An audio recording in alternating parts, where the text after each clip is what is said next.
What is TIG welding?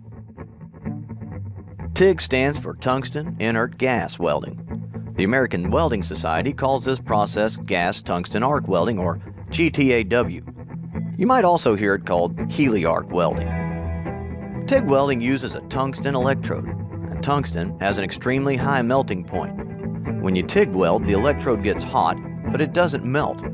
We say that it's a non-consumable electrode. That doesn't mean it lasts forever. That just means that it doesn't melt and become part of the weld.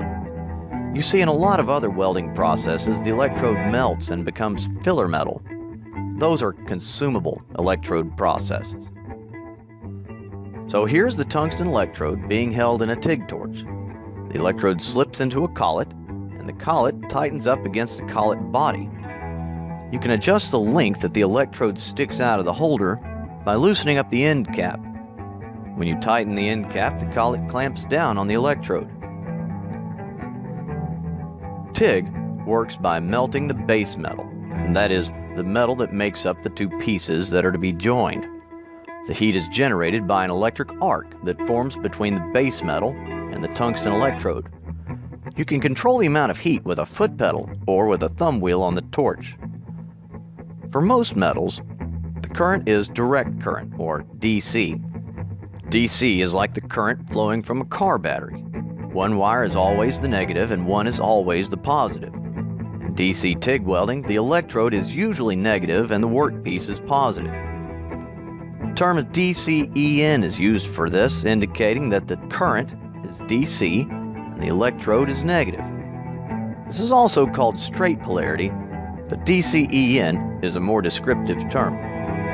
DCEN puts most of the heat on the workpiece, and it's the most common setup. When welding aluminum, however, AC is used.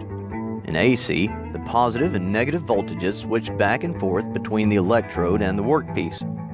This puts more heat on the electrode, but it has a cleaning effect on the workpiece. You see, aluminum forms oxides that float to the top of the weld pool and prevent a good weld. AC current helps control these oxides. In an electric circuit, the current flows in a loop.